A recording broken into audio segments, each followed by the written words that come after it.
Bonjour à toutes et à toutes. Donc, alors merci d'être venus pour cette seconde journée, donc matinée du Congrès national du SMPS. Hier, nous avons abordé sur pas mal d'aspects les questions liées au temps dans nos métiers en tant que manager. Et aujourd'hui, donc, la matinée est plus consacrée à nos métiers et aux questions plus statutaires, en quelque sorte. Et c'est pourquoi nous avons le plaisir de recevoir avec nous pour un échange avec les pouvoirs publics, comme c'était nommé dans le programme. Donc, Madame Charlotte Cardin, je vais vous laisser après chacune vous présenter, Madame Marie-Noëlle Gérin-Brosard et Madame Cécile Lambert. Donc, en un mot, juste le sujet de cette table ronde, c'est que les métiers de manager de santé traversent un contexte particulier. On ne va pas refaire en long et en large certaines difficultés, on ne va pas noircir le tableau.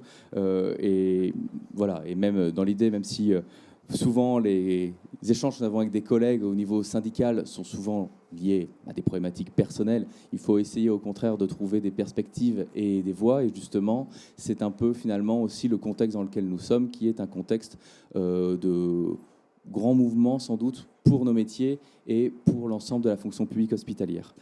Donc je vais vous laisser vous présenter l'une après l'autre.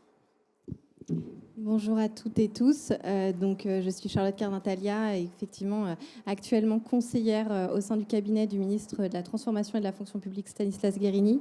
Je suis directrice d'hôpital, donc je m'occupe au sein du cabinet de fonction publique hospitalière logiquement, mais également des sujets de neutralité, d'égalité entre les femmes et les hommes et de diversité dans le service public. Et donc, je remercie le SMPS et plus particulièrement son président Jérôme de m'avoir invité ce matin à échanger avec vous.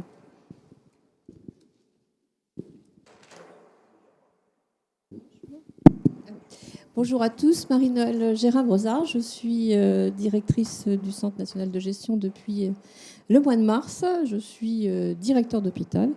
J'étais dans vos rangs précédemment, enfin dans les rangs de chef d'établissement à Tours. Et voilà, les fonctions du CNG, vous les connaissez. J'essaierai de vous montrer celles que l'on veut enrichir. Bonjour, je suis Cécile Lambert, donc je suis chef de service à la DGOS, adjointe de la directrice générale Marie Daudet, et je ne suis pas directrice d'hôpital. Donc vous avez le droit de me détester aujourd'hui. Je serai le vilain petit canard de la table ronde. Donc voilà. Mais puisqu'on parle de son statut, moi je suis administratrice de l'État et je suis à la DGOS depuis 3 ans. Voilà.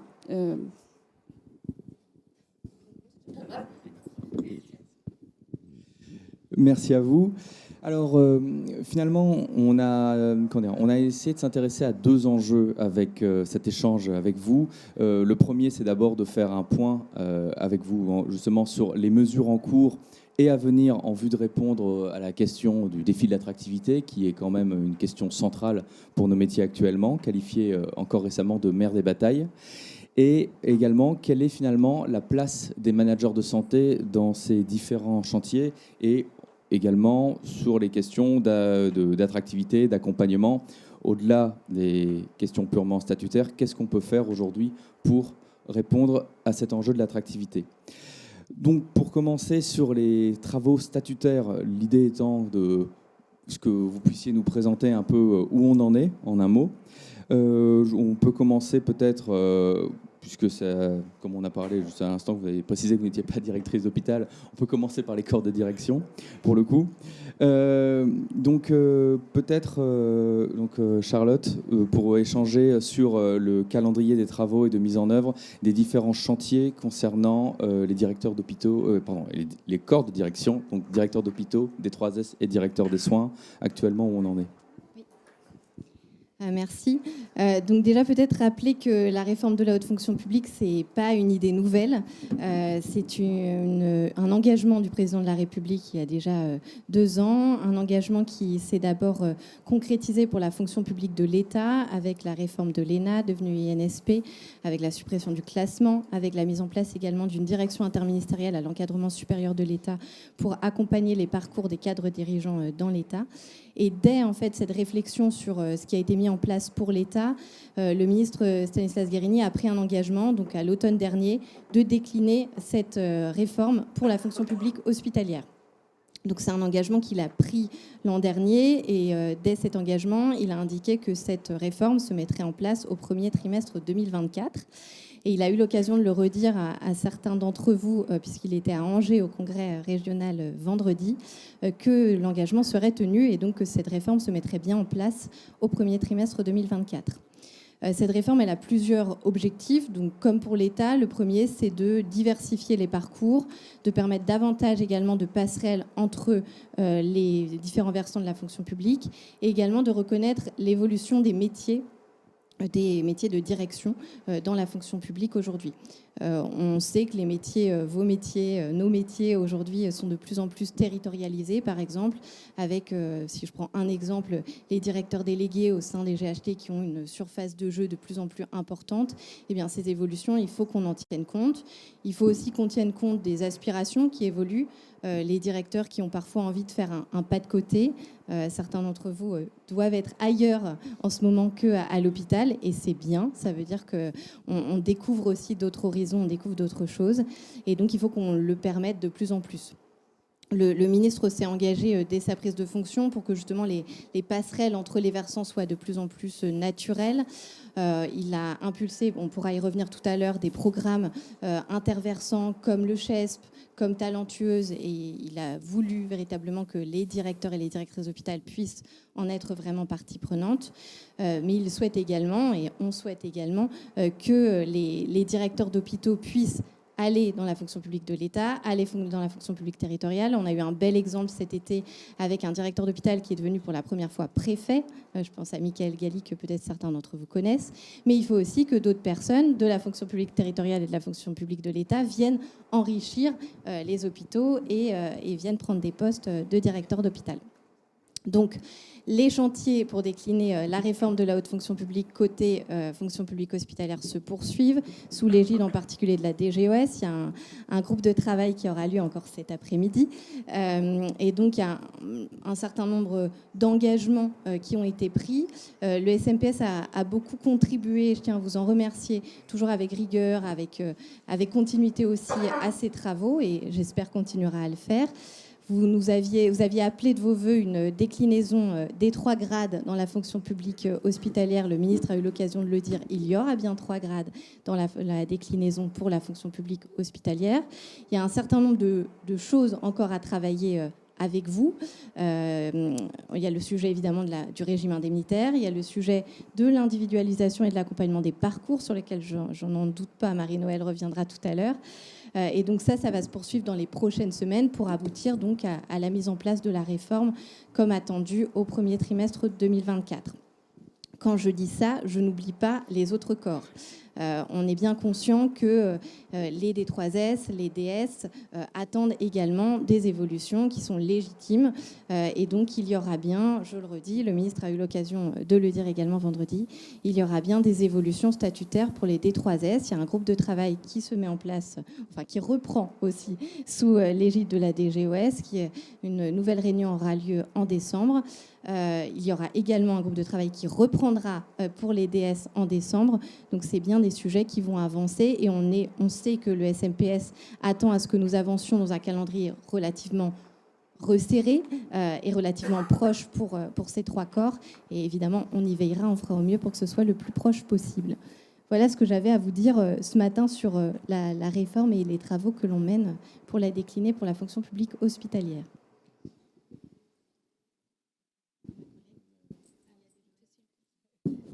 J'ai pas grand-chose à rajouter, Charlotte, parce que tu as même donné l'agenda de travail de la DGOS, donc voilà.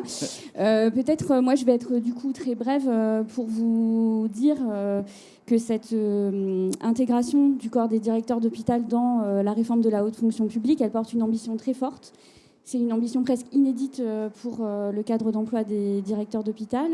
Depuis 2011, on n'a pas eu de réforme significative sur le corps, et ça va bien au-delà de ce qui a été fait à l'époque, avec quand même un gain indiciaire très important pour l'ensemble des DH dans la dynamique de carrière, des avancements d'échelon beaucoup plus rapides, et puis évidemment une perspective de déroulement de carrière dans les grilles beaucoup plus intéressante qu'aujourd'hui. Donc c'est vraiment immédiatement un gain fort pour l'ensemble des membres du corps et des personnels qui assument les fonctions de directeur d'hôpital. On a aussi des dispositifs d'accélération d'échelon pour ceux qui sont dans les emplois supérieurs.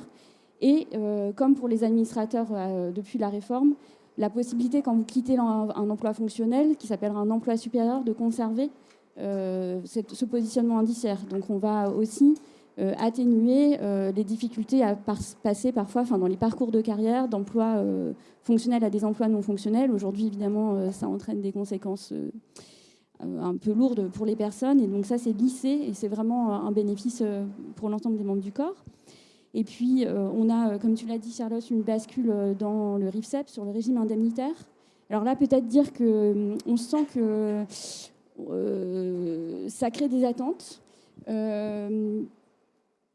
Ce ne sera pas non plus, le RIFSEP, c'est juste une autre façon d'organiser l'indemnitaire. Voilà, que la PFR, ce n'est pas forcément un vecteur de changement à titre individuel ou de gain à titre individuel immédiat. Mais en tout cas, ça modernise le dispositif pour adapter l'outil indemnitaire, notamment à des fins managériales, pour mieux reconnaître les suggestions spécifiques, la place dans une équipe et les résultats obtenus. Donc, comme tu l'as dit, Charlotte, notre objectif, c'est bien des textes qui paraissent au premier trimestre 24 pour les DH, et puis à la fin dans le premier semestre 24 pour les autres corps de direction. D'accord, merci de ces précisions. Alors, ces éléments donc, sur les travaux et notamment, parce que donc, vous comprenez bien qu'en termes de calendrier, on est actuellement plus avancé sur la partie DH que sur les parties D3S et directeurs des soins. On pourra réévoquer ça dans la deuxième partie de matinée qui sera une présentation de chaque catégorie. Mais en tout cas, voilà. Donc, en termes d'avancée, on est donc sur cette perspective du premier semestre 2024. Et également, ce qui peut être intéressant pour nous, c'est de s'intéresser à ce qui est peut-être mis en place par le CNG actuellement, en tout cas ce qui est en travaux sur l'accompagnement et notamment si Madame Gérard-Brozard peut en parler, sur les questions de mobilité carrière qui sont actuellement en travaux. Alors, Charlotte et Cécile vous ont parlé des aspects statutaires, indemnitaires, indiciaires, de cet alignement et de cette réforme qui est essentielle pour le corps des directeurs. Dans la réforme, dans la transformation de la fonction publique, il y a également des ambitions renouvelées en matière d'accompagnement des professionnels, de développement de carrière. Ce que j'ai observé en arrivant au CNG, mais vous le savez tous et on en fait le constat sans arriver au CNG, c'est alors que vous développez dans les établissements aujourd'hui, parce que l'attractivité et la fidélisation sont des sujets essentiels pour faire fonctionner les établissements, une gestion des ressources humaines très différente de celle qu'on pratiquait il y a encore 10 ans. Voilà, aujourd'hui on parle de boarding, d'outboarding, d'empowerment, enfin voilà, qui sont pas d'ailleurs toujours des choses, enfin qui sont vraiment des choses à transposer, des pratiques qui sont à transposer dans l'univers hospitalier, pas faire du copier-coller. Mais en tout cas, on sait combien les DRH et les directeurs des affaires médicales développent aujourd'hui de trésors d'inventivité et de créativité pour faire que leur établissement soit attractif. Or, les métiers de direction ne bénéficient pas, de la part du CNG, en tout cas aujourd'hui, du même mode de gestion. Le CNG, qui a été créé en 2007, il a été créé pour effectuer la gestion administrative des corps de direction pour plein de raisons qu'on n'a pas le temps d'expliquer ce matin ici. En ce qui concerne la gestion des directeurs, il est resté très concentré sur cette gestion administrative, même si force est de constater que la gestion individuelle prend de plus en plus de place. Mais on va dire qu'elle est assez artisanale aujourd'hui.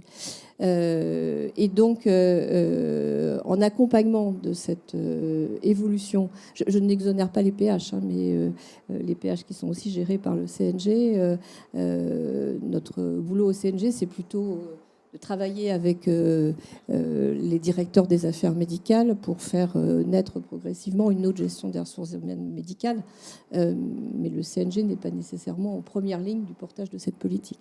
Donc si je reviens au corps de direction, Charlotte et Cécile nous ont beaucoup soutenus en accompagnement de cet alignement emploi supérieur, une réflexion sur la transformation managériale que doit effectuer le CNG et voir sur les moyens qui doivent l'accompagner pour ce faire. Et donc la feuille de route que j'avais proposée à ma tutelle et qui a été validée, elle porte cette ambition de faire évoluer la gestion ressources humaines au sens propre que doit porter le CNG, qui est le DRH des corps de direction. Donc, pour porter cette ambition, 4 axes. D'une part, le développement de la politique de gestion prévisionnelle des métiers et des compétences, et qui doit déboucher progressivement sur la constitution un peu plus fine de viviers. Donc, il y a eu un premier travail qui a été fait, et le CNPS y a participé, sur la refonte des référentiels métiers. Donc, vous avez dû récemment recevoir un nouveau guide du CNG sur ces référentiels métiers qui constitue une base qui doit vous aider d'une part à faire des fiches de poste, d'autre part, et donc à faire parler les fiches de poste, et puis d'autre part, j'y reviendrai, à revoir la manière dont les entretiens annuels se construisent. La refonte des épreuves du concours. Donc, on est en train de travailler sur ce sujet-là avec les DGOS. Les 4 concours administratifs que nous gérons, DH, D3S, alors je ne sais pas si DS est un concours administratif, non, pas tout à fait, mais quand même.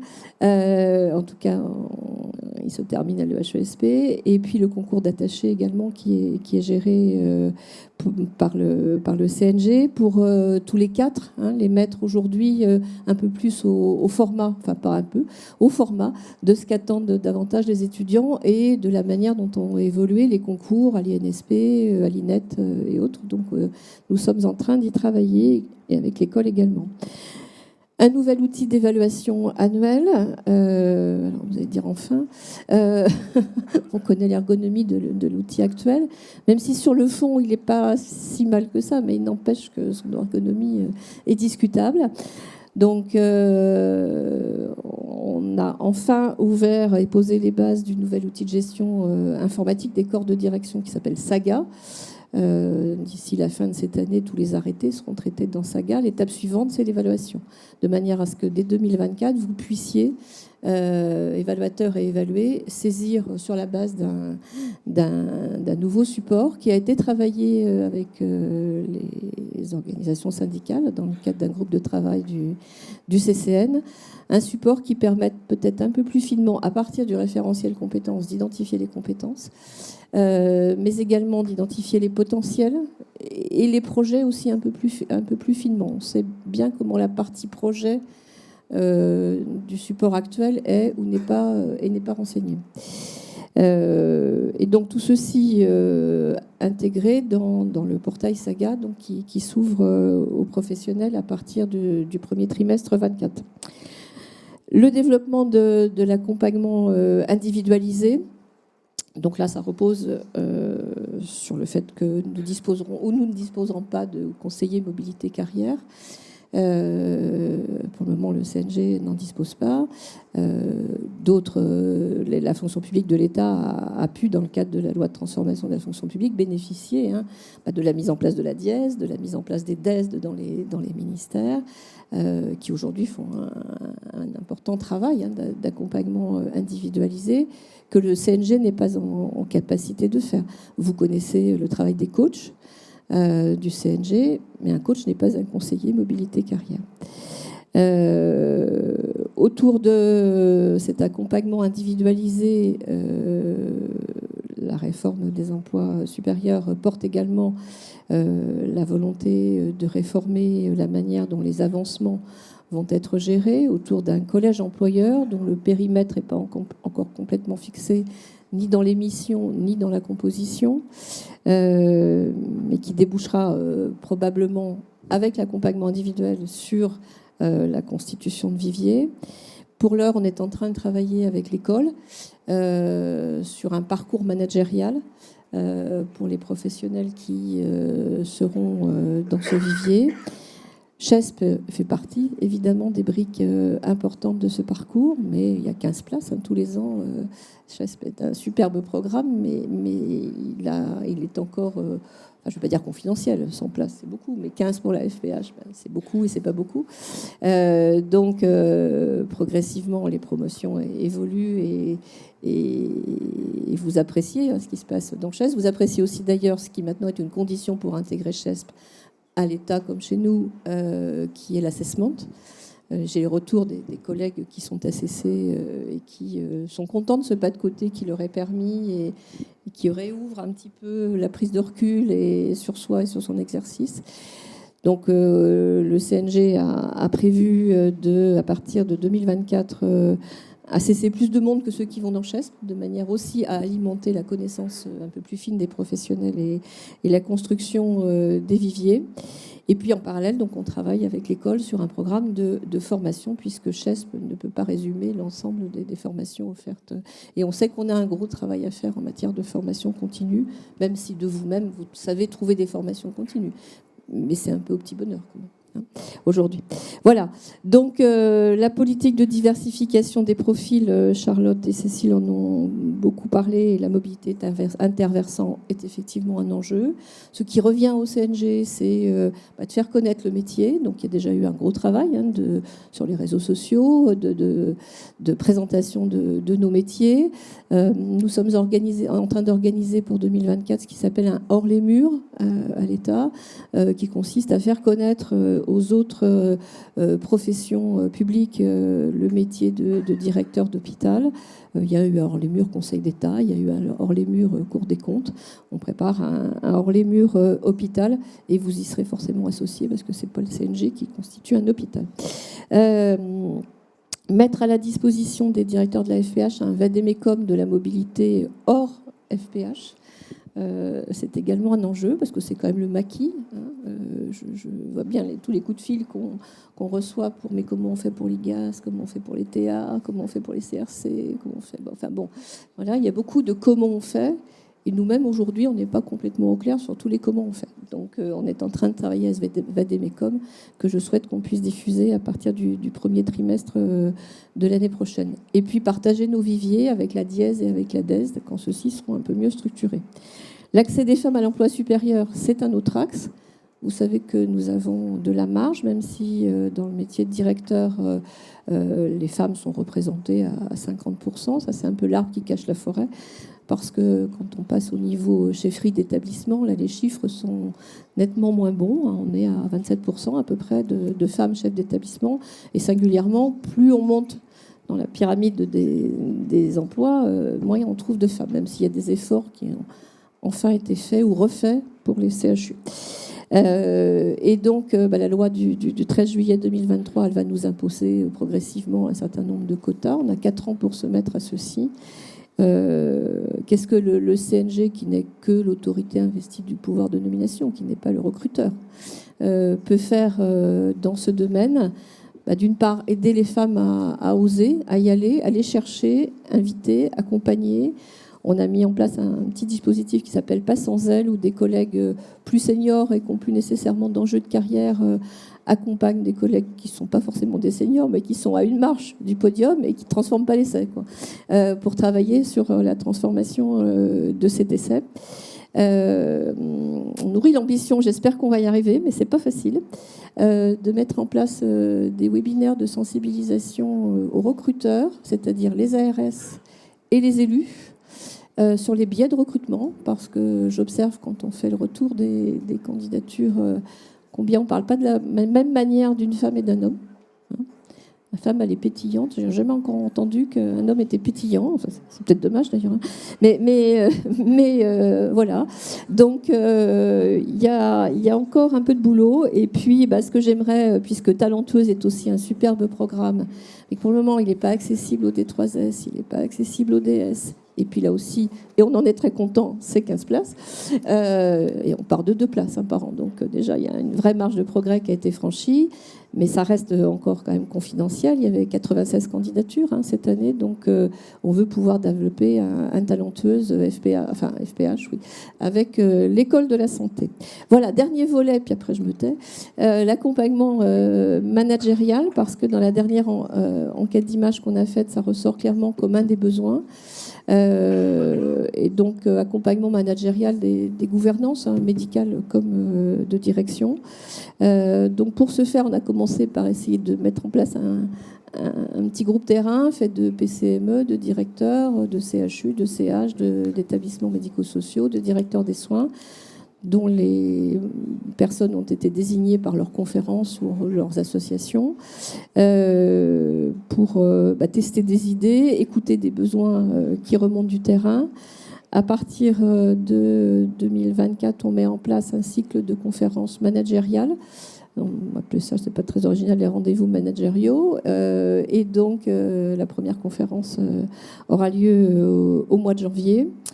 On est en train de préparer, puisque ça a été une demande faite par ce groupe terrain, justement, un atelier de codev PCME directeur ensemble. Et puis, dernier sujet, mais non des moindres, la mise en place, là aussi je l'espère, mais si les moyens nous en sont donnés, ça fait partie des éléments de discussion emploi supérieur, la création d'une petite équipe de managers de transition, dans la mesure où aujourd'hui le CNG est fréquemment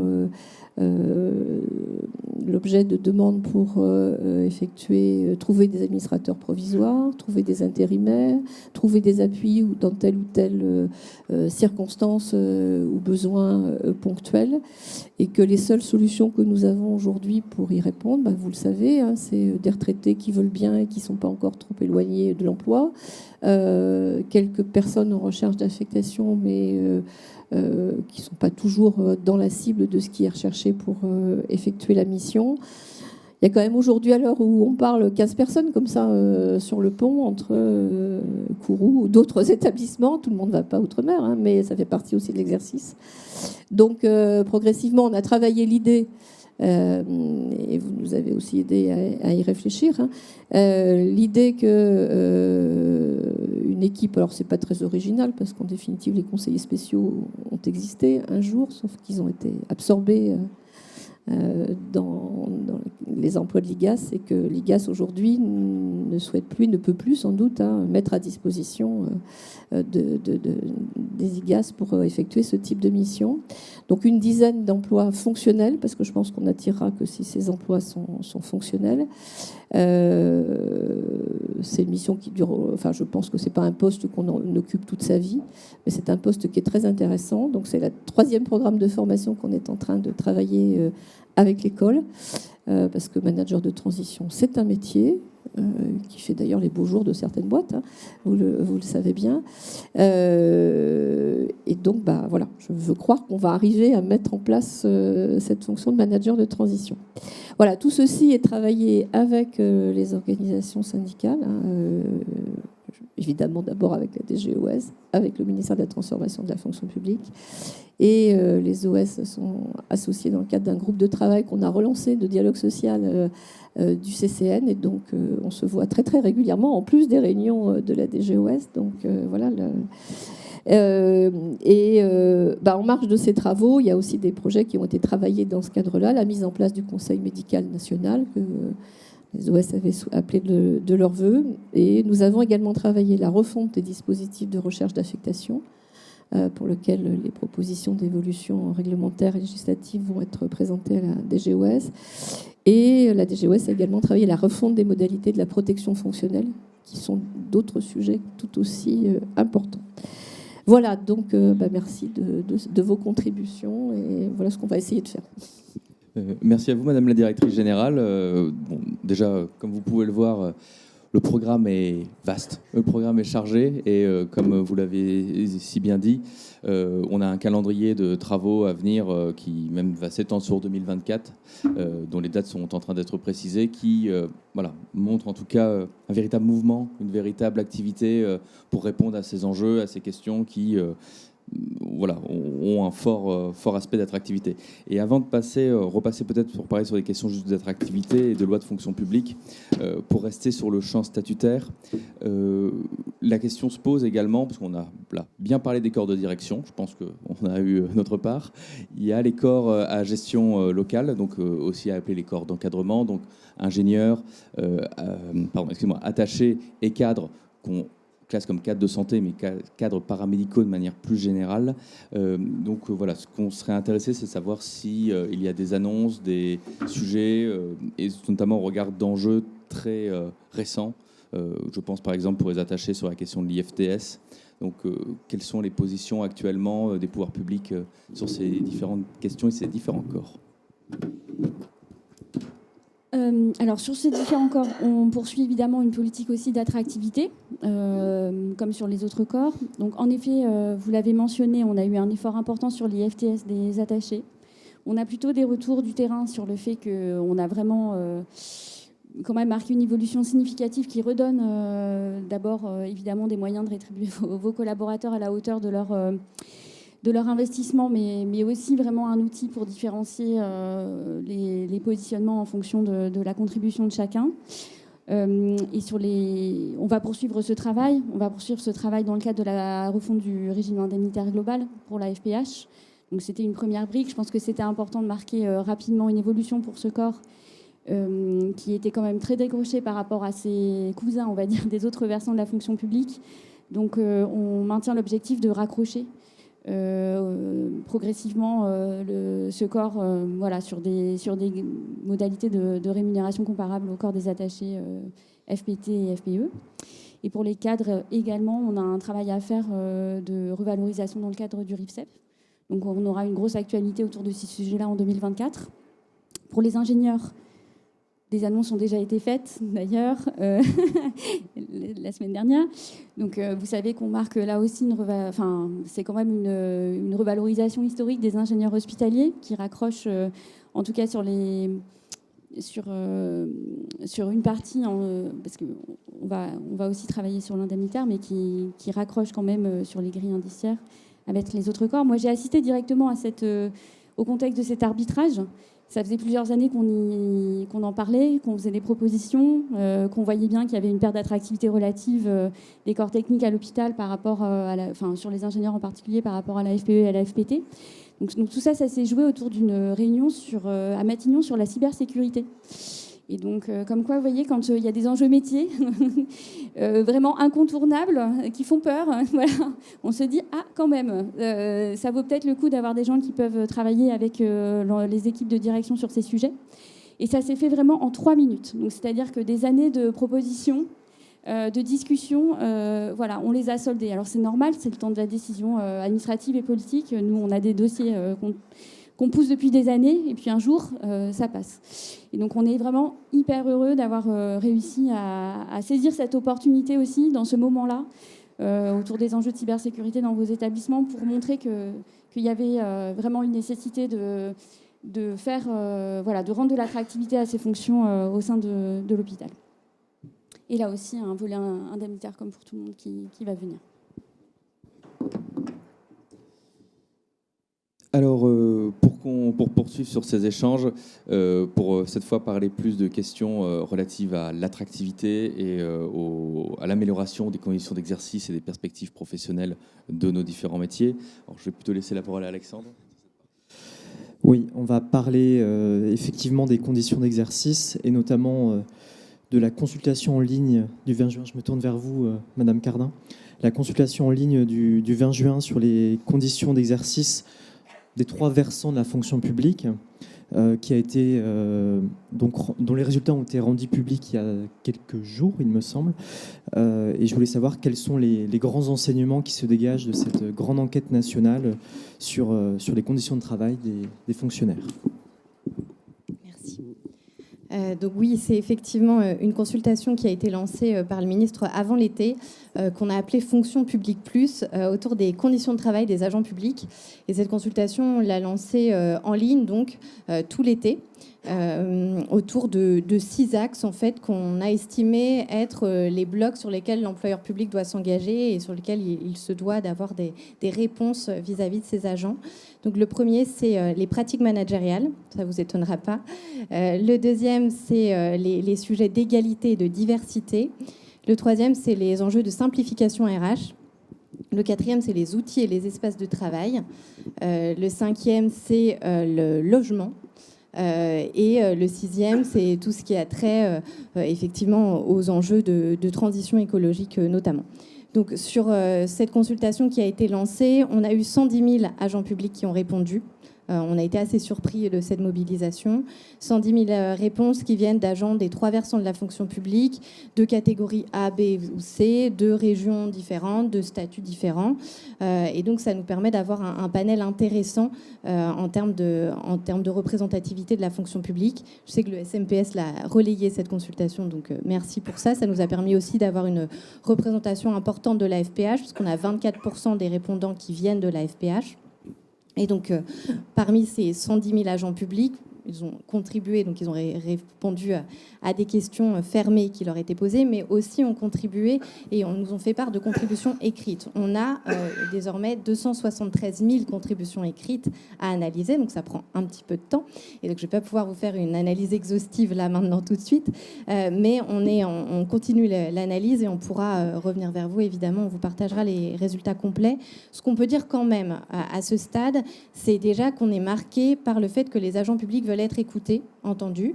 Je vous ai dit, 110 000 agents publics ont répondu, 10 fois plus qu'une précédente consultation qui avait été lancée en 2019.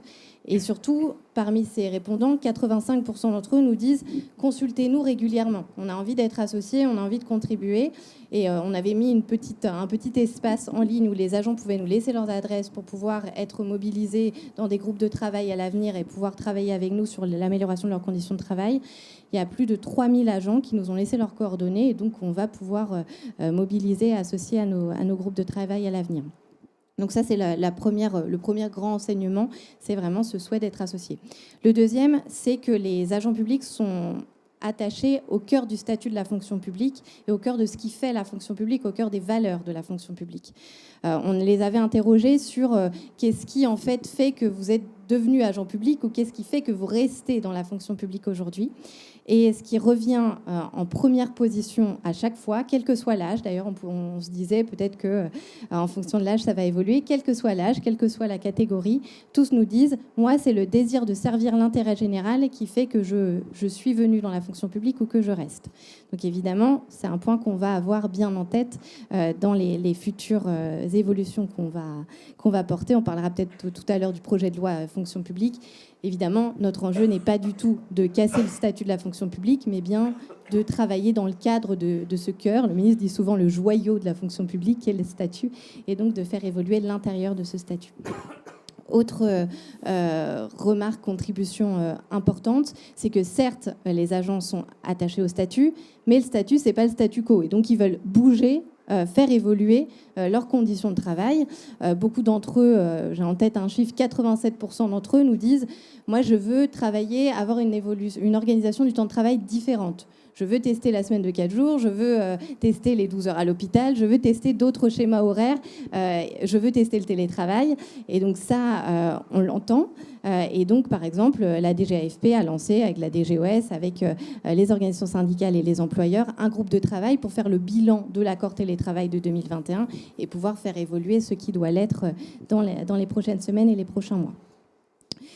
Et puis, on a également vu que les 6 axes que je vous ai listés, qu'on avait pré-identifiés, sont bien les axes sur lesquels les agents publics ont envie d'être entendus et envie de voir les choses évoluer. Tous ces 6 axes ont eu des contributions. Les contributions les plus importantes portent sur la santé au travail, sur les collectifs de travail, sans surprise là encore.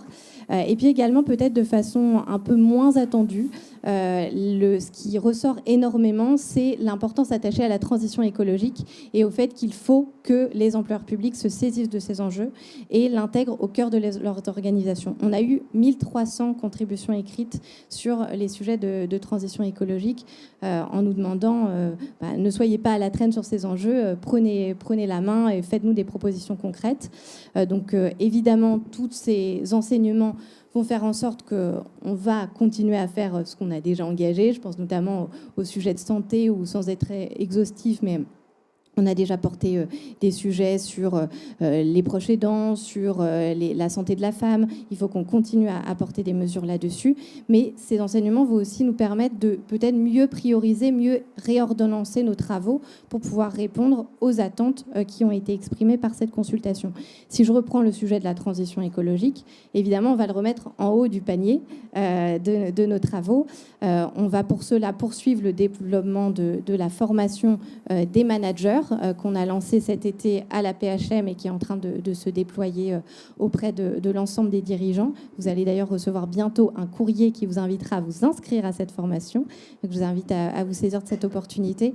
Et également, on va se saisir de la transition écologique comme un levier pour mettre en place l'intéressement dans la fonction publique, intéressement sur lequel le ministre s'est engagé à pouvoir le déployer dans la fonction publique dans le cadre du projet de loi qu'il porte. Et donc, on souhaite que la transition écologique soit un des dispositifs, des mécanismes qui soient au cœur de ce dispositif d'intéressement qu'on mettra en place demain. Donc, c'est les premières orientations. On va continuer à analyser ces contributions, ces résultats, mais ça nous permet déjà de ressortir des enseignements très constructifs pour pouvoir construire à la fois le projet de loi de réforme de la fonction publique qu'on porte et également d'autres mesures complémentaires, notamment au niveau réglementaire. Je me tourne vers Madame la directrice du CNG. On a évoqué énormément de sujets. On n'a peut-être pas évoqué suffisamment le signalement et le suivi des situations complexes. Peut-être vous pouvez nous en dire quelques mots. Alors, les situations individuelles complexes, ce terme générique veut dire beaucoup de choses, recouvre beaucoup de situations. Je le disais tout à l'heure, on en voit la démultiplication aussi bien pour les praticiens que pour les corps de direction arrivés au CNG. Et le CNG ne voit sans doute que la partie immergée de l'iceberg, mais les situations qui arrivent au CNG sont un peu les plus enquistées. Et parfois d'ailleurs les situations auxquelles il ne reste plus beaucoup de solutions. Toujours est-il que, et d'ailleurs le CNG, enfin mes prédécesseurs avaient monté un dispositif de signalement qui moi me laisse un peu interrogatif parce que l'obligation de mettre en place un dispositif de veille sur les situations et de signalement, il appartient à l'employeur. Et aujourd'hui, lorsque des situations sont signalées au CNG, il est un peu comme une poule devant un couteau, dans la mesure où soit elles impliquent le chef d'établissement, auquel cas on relaye à l'ARS, en demandant s'ils ont des informations et s'ils veulent diligenter une enquête interne. C'est pas toujours possible pour plein de raisons, tenant aux moyens de l'ARS, aux priorités, etc. Soit ce sont des sujets dont le chef d'établissement n'est pas l'auteur, auquel cas nous lui demandons d'ouvrir une enquête interne, là aussi ce qu'il fait ou ce qu'il ne fait pas. Et le CNG aujourd'hui n'est pas en capacité de diligenter de l'enquête interne. Ça fait partie des évolutions législatives sur lesquelles on aimerait voir bouger les choses, mais sur lesquelles on a fait des propositions, mais pour le moment, ça n'est pas le cas. Donc, les signalements se faisant, qu'est-ce qu'on fait ? D'abord, il y a une plateforme, il y a un numéro vert pour les situations les plus extrêmes, parce qu'il ne s'agit évidemment pas de les laisser tomber dans le vide.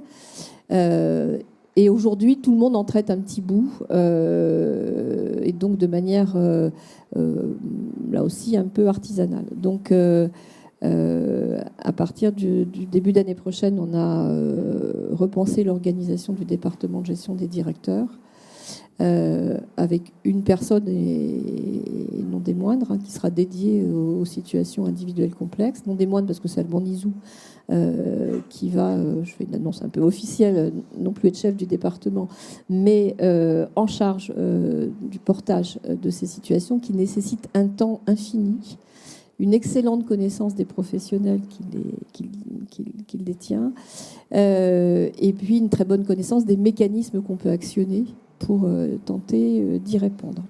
Les coachs sont évidemment partis au dispositif. Le coaching n'est pas la réponse à tout non plus, et je souhaite vraiment qu'on n'associe pas coaching et difficulté, parce que c'est tout sauf ça le coaching. Mais ils ont aussi une partie de ces situations individuelles complexes dans leur portefeuille.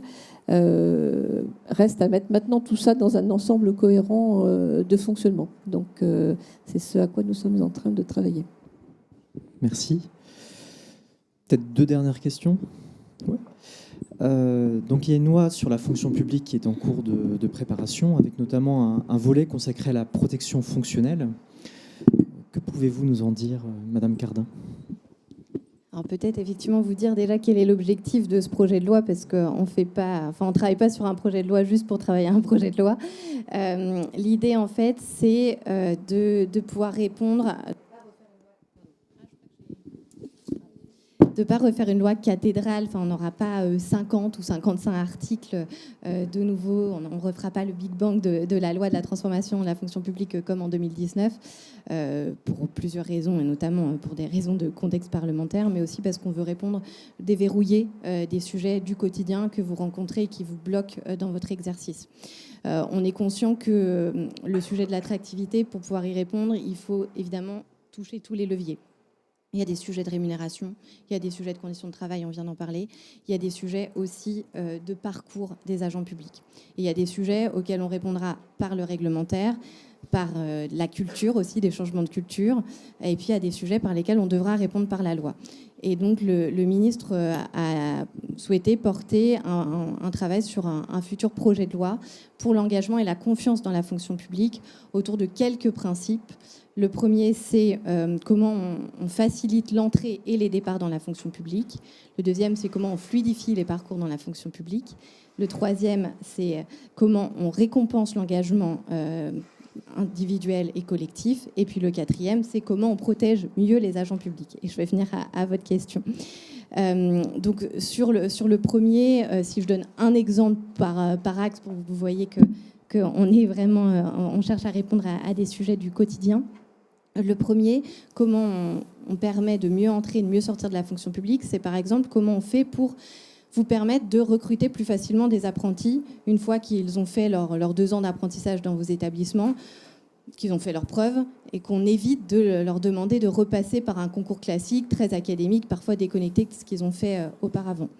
Comment on fluidifie les parcours dans la fonction publique, c'est de se dire comment on permet, j'ai dit tout à l'heure qu'on essaie de promouvoir les pas de côté, les parcours un peu interversants, et bien comment on le rend concret, comment on fait en sorte qu'un agent public puisse aller dans la fonction publique territoriale, revenir dans la fonction publique hospitalière, aller peut-être même parfois dans le privé, soyons fous, revenir.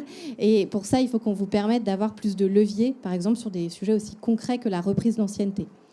Et puis le sujet de comment on valorise l'engagement individuel, collectif, c'est comment on vous permet de mieux faire évoluer celui ou celle qui aura fait une formation certifiante, comment on prend mieux en compte la personne qui se sera engagée un peu plus dans un projet, qui aura été mobilisée dans le cadre d'une période de crise. Vous connaissez ça par cœur. Certains d'entre vous ont déjà mis en place la prime d'engagement collectif dans les suites du Ségur.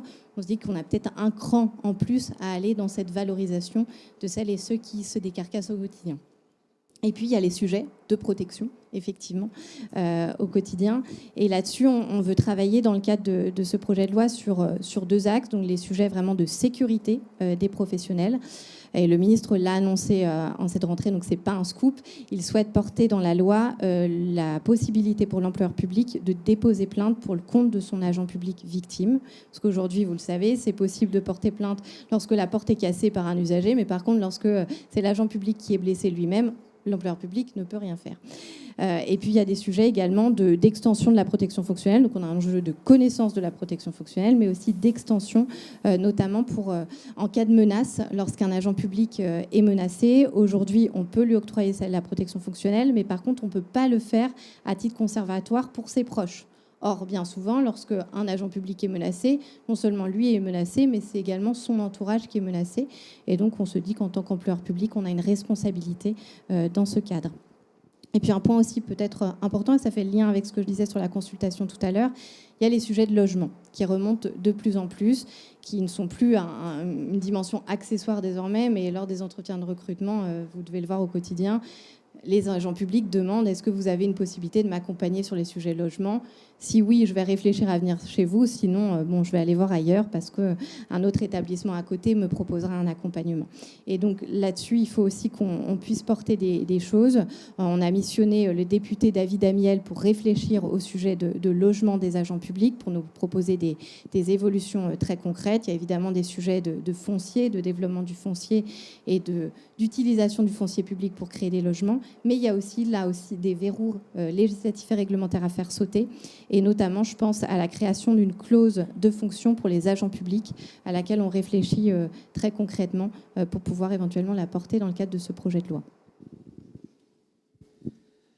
Bon, c'était les questions de la délégation nationale et du bureau national, mais peut-être que le public a une ou deux questions à poser à nos intervenantes. Donc je vais faire passer le micro. Peut-être commencer par monsieur, puis...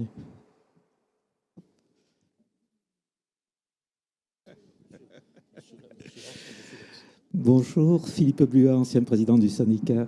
Je m'adresse à Madame la directrice générale du CNG.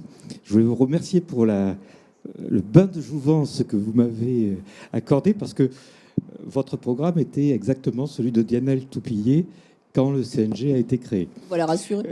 Et c'était un très beau programme qu'elle a commencé, il faut lui reconnaître, à mettre en œuvre, qui a fini par s'enliser et qui a été totalement oublié.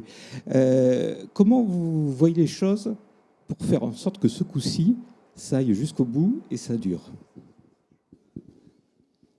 30 secondes de machine arrière quand même sur le fait qu'il n'a pas été oublié. Il est dans le COP 21-25.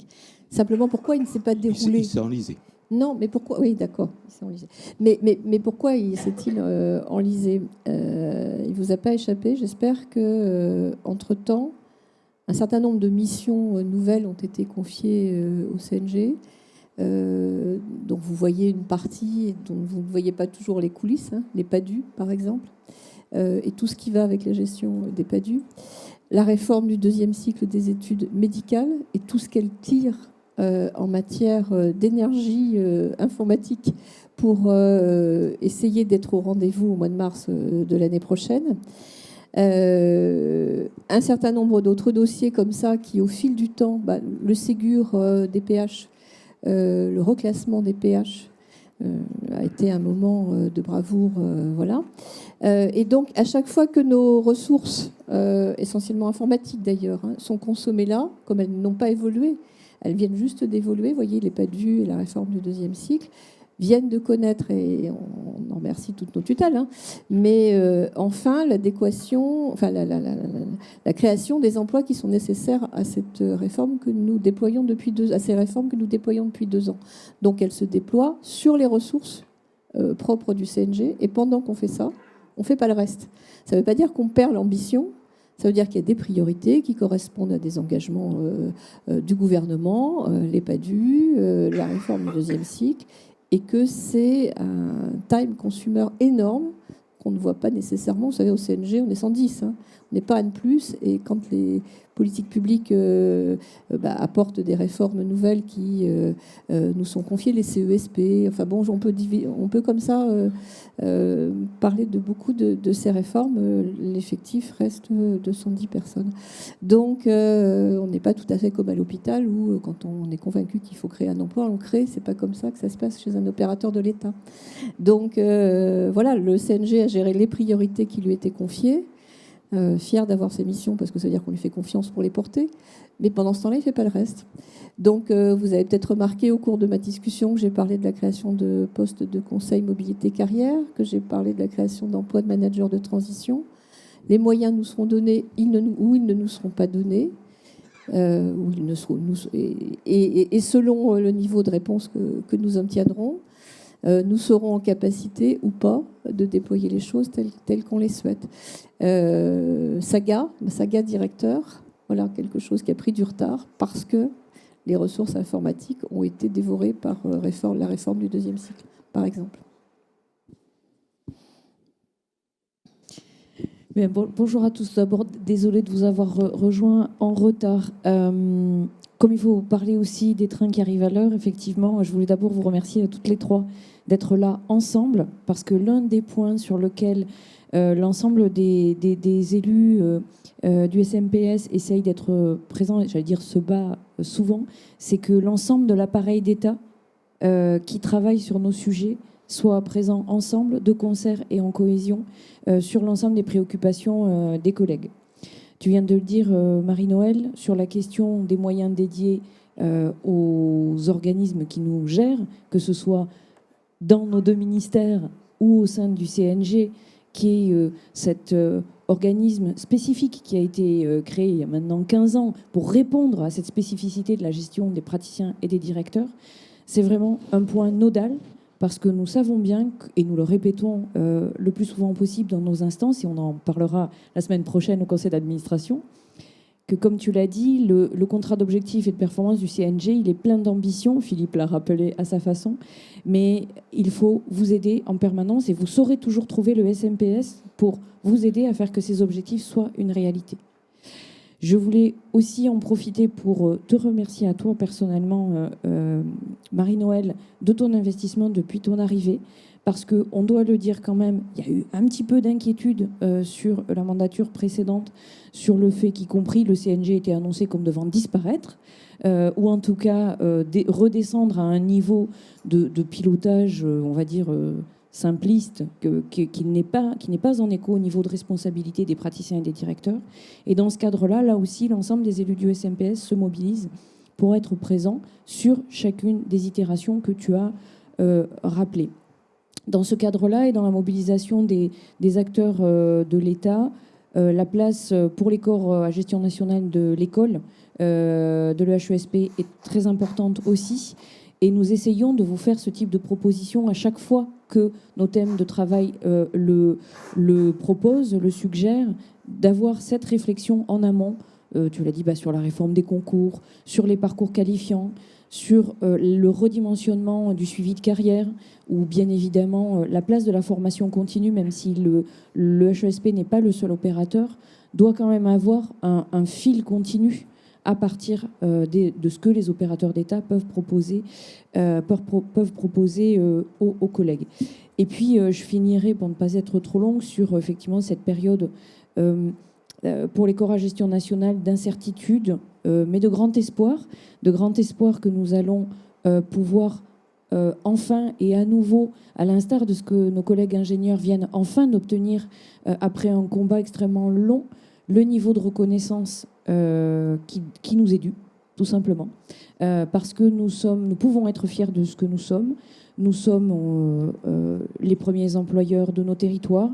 Nous sommes des vecteurs de valeur ajoutée économique essentielle. Nous sommes les ponts entre l'État et les élus.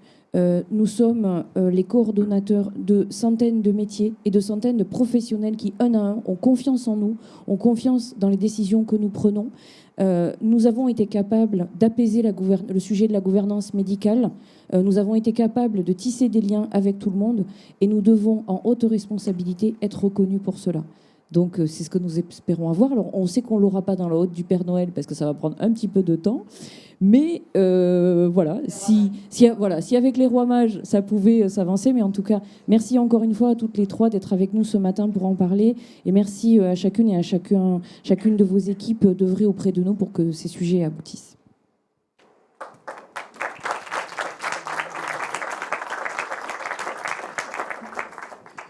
Peut-être une dernière question rapide.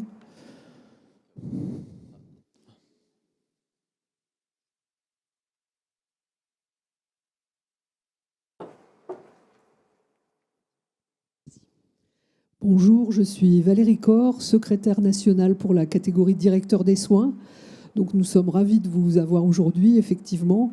Ravis de voir que le calendrier redémarre la semaine prochaine pour la catégorie directeur des soins, mais en même temps très très inquiet sur ce corps, puisque nous avons eu les chiffres de l'ensemble du corps il y a 15 jours par Christelle Pierrat, qui est l'adjointe de Marie-Noëlle Gérard Brezard, et qui donnait en fait l'effectif de 900 postes, un peu plus de 900 postes de directeurs des soins recensés sur l'ensemble du territoire, avec 600 postes occupés par des directeurs des soins.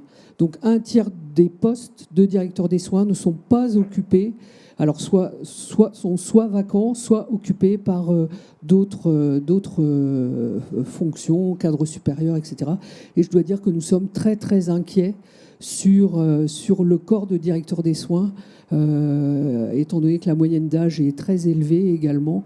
Et donc on nous dit qu'on est un corps à gestion nationale de directeurs, mais nous ne sommes pas vraiment des directeurs.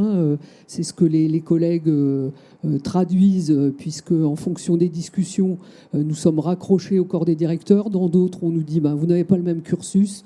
Donc voilà, nous sommes ravis de voir que les discussions et le calendrier proposé par Madame Lambert donnent une deadline à fin premier semestre 2024, et nous espérons en tout cas voir les discussions et les négociations faire en sorte que ce corps des directeurs des soins soit bien un corps de vrais directeurs à hauteur des responsabilités effectuées sur les hôpitaux, avec des périmètres de responsabilité très importants, et du coup une reconnaissance au travers de l'indiciaire et de l'indemnitaire à hauteur des responsabilités effectuées, qui sont des postes de directeur d'hôpital adjoint en fait. Et donc nous souhaitons avoir un alignement des grilles indiciaires et indemnitaires sur ce niveau de responsabilité.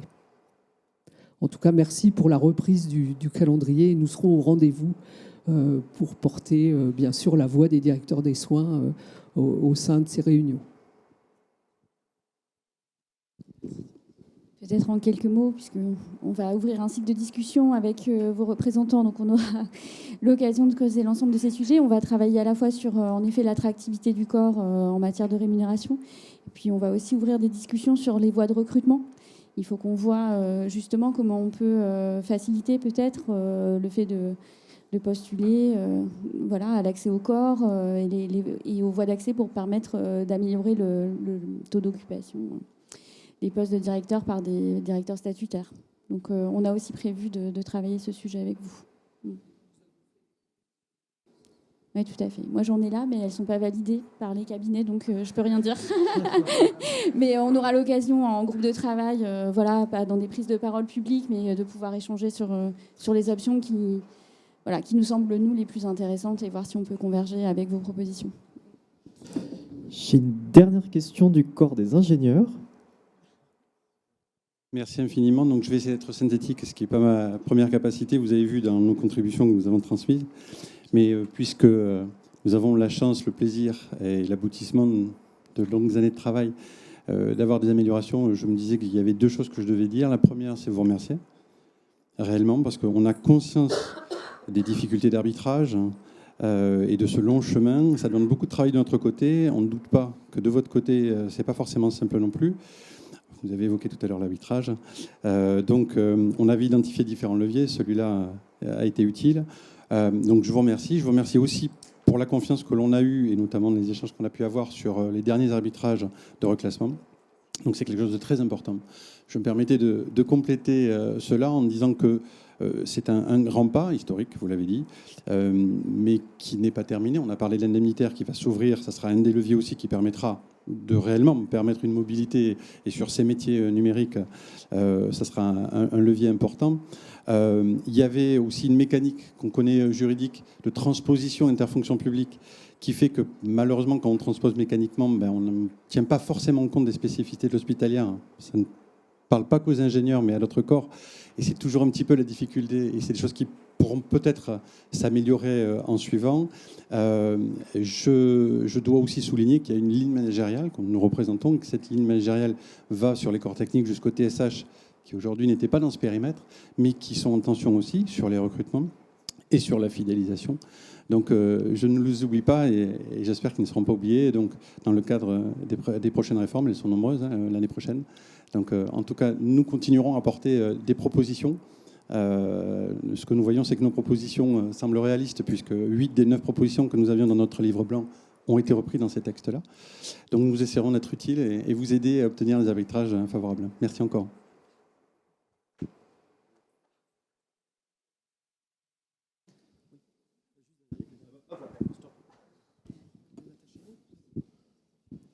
Bonjour, Ingrid Poiré, représentante des attachés d'administration hospitalière. Donc je voulais revenir sur... Là, tu veux... Ah, on m'entend pas? D'accord. Je voulais revenir sur ce bel arrêté d'avril 2023 sur l'IFTS et nous vous en remercions. C'est en effet une belle avancée pour les attachés d'administration. Pour autant, on a une application sur le terrain qui est complètement disparate, qu'il va falloir revoir et sur laquelle il va falloir travailler, je pense, avec des applications très diverses et variées, et un oubli à notre sens dans le texte, parce que les attachés qui participent au tour de garde de direction bénéficient d'indemnités de résidence et par conséquent sont exclus de cette indemnité, alors qu'on ne rémunère pas la même chose en fait. Donc nous, on souhaiterait pouvoir retravailler sur une avancée sur l'IFTS. Merci. Je vais prendre le point et en reparler à l'équipe sur ce sujet-là. Franchement, je n'ai pas d'éléments de réponse à vous donner. Après, bien sûr, sur le fait que c'est appliqué de façon inégale, on est sur de l'indemnitaire, donc on n'est pas sur quelque chose d'uniforme. Nous, on reste disponible du côté des GOS, si vous voulez nous transmettre des cas spécifiques, voilà, peut-être documenter un petit peu ce que vous nous dites là. On peut tout à fait refaire passer un message aux établissements de santé, mais voilà, qui sont aussi maîtres de la politique salariale et qui, j'imagine aussi, ont réfléchi au positionnement qu'ils souhaitent prendre vis-à-vis des attachés. Donc nous, on essaye de trouver un équilibre entre le fait d'abord promouvoir cette avancée, la faire connaître si elle a échappé à certains, je ne pense pas, mais voilà. Partager aussi sur les enjeux d'attractivité et de fidélisation sur le corps des attachés d'administration hospitalière. Mais on ne va pas, nous, avoir une approche, on va dire, uniforme et autoritaire, vous voyez, de l'application. Donc, mais n'hésitez pas, si vous voulez nous faire remonter des cas et qu'on puisse aussi discuter avec les directions concernées et cerner un peu mieux leur approche. Oui, merci beaucoup. Quelques propos peut-être conclusifs pour la salle et pour vous libérer et encore vous remercier. Je voulais partager avec vous et tenir le même discours avec vous, ce qu'on fait habituellement, je le précise, mais ça permet aussi à la salle et à tous les collègues de bien en convenir et de bien le voir. Partager avec vous, vous le savez, mais je me permets de le redire, la quand même grande difficulté de l'ensemble des collègues en position de management sur le terrain. Moi, je le vois monter depuis 3 ans à la présidence du SMPS et depuis 48 heures ici, beaucoup me disent c'est bien, ça avance, je vais y revenir dans quelques secondes, c'est bien, ça avance, mais c'est dur. C'est dur pour toutes les raisons que vous connaissez, du transformation du système de santé, du contexte qui est particulier actuellement, d'ailleurs dans toute l'Europe, en France, c'est une crise économique mondiale, etc. etc. Je ne vais pas y revenir.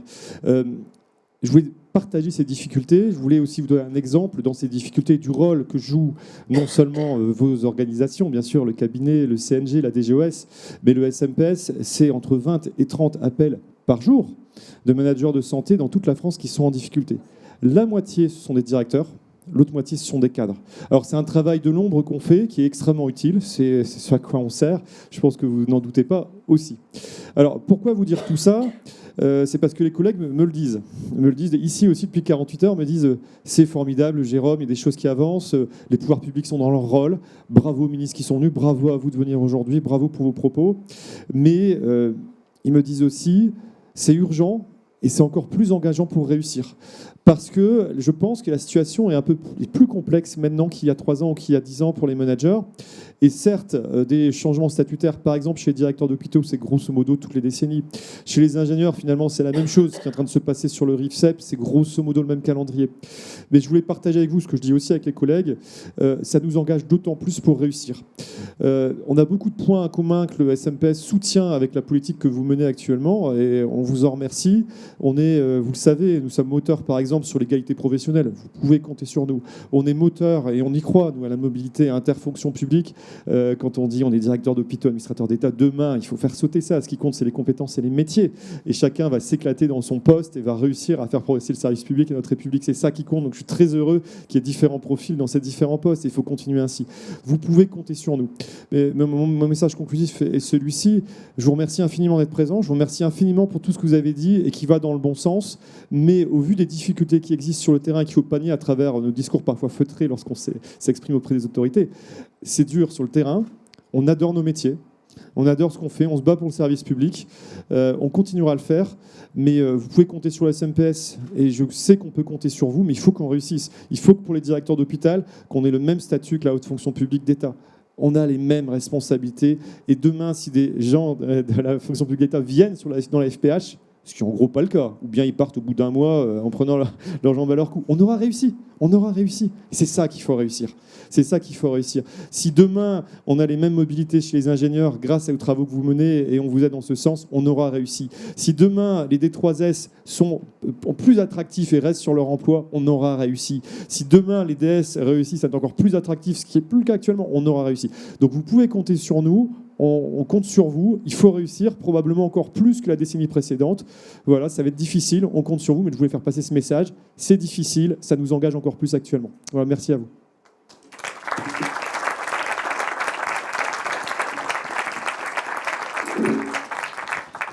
Un grand merci, mesdames. Donc, nous allons vous proposer un nouveau moment de pause. Alors, on a bien dépassé l'horaire, de nouveau. Donc on va prendre une vingtaine de minutes de pause et nous reviendrons. Donc, quelle heure est-il ? Pour 11h40, pour parler des résultats du questionnaire sur les agissements sexistes que le SMPS a proposé il y a quelques semaines maintenant, qui sera présenté par Pauline Bernard. Et ensuite, nous passerons enfin à la séquence de présentation de l'actualité de chaque catégorie du syndicat. À dans 20 minutes.